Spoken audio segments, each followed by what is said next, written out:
Le cursus 3 de la formation au tarot réaliste est consacré à tout ce qu'il se passe après la mort du corps dans la séquence des 22 atouts du tarot. En christianisme, l'âme est immortelle, bien sûr, c'est la doctrine. Quand le corps vient à mourir, l'âme a une continuité et vit une vie après la mort, on pourrait le dire comme ça. Eh bien, il en va exactement de même dans le tarot depuis les origines. La mort intervient au 13e ou quelquefois au 14e rang. Et après, les 7 ou 8 autres cartes qui suivent racontent le parcours d'une âme dans l'au-delà, selon qu'elles suivent une direction, plutôt descensionnelle vers les gouffres de l'enfer, ou plutôt ascensionnelle vers les hauteurs du ciel, selon la façon dont elle a mené sa vie avant que son enveloppe charnelle ne vienne à périr.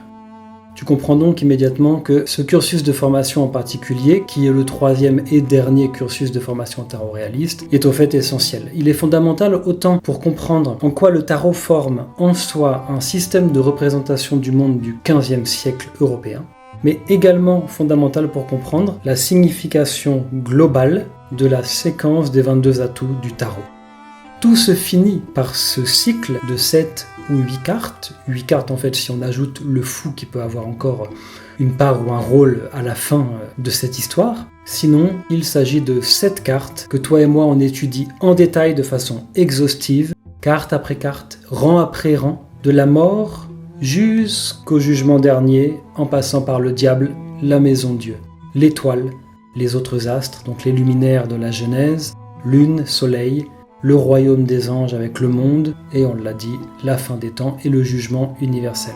Toute cette trame, tout cet acte qu'on appelle la destinée de l'âme post-mortem, qui se dirige vers sa fin eschatologique, les fins dernières, est à la fois le thème que je préfère à titre personnel dans la séquence des atouts du tarot, et un modèle philosophique, symbolique, allégorique et géographique, puisque l'âme trouve une direction dans la géographie de l'au-delà après la mort du corps, qui est tout à fait passionnant à découvrir.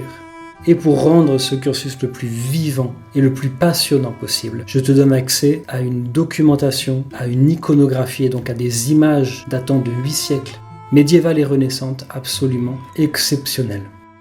Je te montre les modèles de la tour de Babel qui ont probablement servi à l'auteur du tarot pour élaborer sa tour, sa maison Dieu. Je te propose une hypothèse tout à fait innovante pour comprendre la signification originale de l'étoile, cet atout si mystérieux dans le tarot qui a fait couler tellement d'encre, ce qui nous permet par la suite de comprendre la signification de l'étoile dans le tarot de Marseille qui arrivera un peu plus tard dans l'histoire.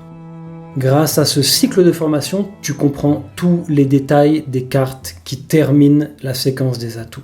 Qui sont les personnages qui sortent de ces espèces de cuves dans la carte du jugement? Pourquoi sont-ils nus? Que sont ces cuves? Qui est l'ange? Pourquoi les trompettes? Tu sauras tout ça avec une grande clarté, une fois que tu auras fini de découvrir ce cursus. Que représente le monde? Comment peut-on l'interpréter? Que sont les 4 animaux aux angles? Un symbole multimillénaire, propre au christianisme, de nature cosmique, qui a transité et qui s'est retrouvé un jour dans le tarot.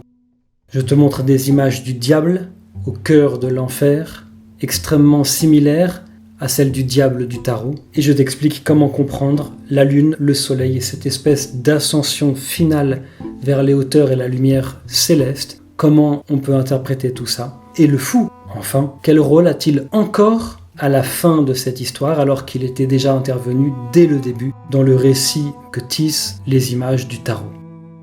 Rejoins-moi dans ce cursus, j'ai hâte qu'on travaille ensemble, et j'ai hâte de faire plus ample connaissance autour de ce jeu de cartes, cette œuvre d'art, cet outil symbolique aussi exceptionnel qu'est le tarot, qui mérite toute notre attention et toute notre passion. À bientôt.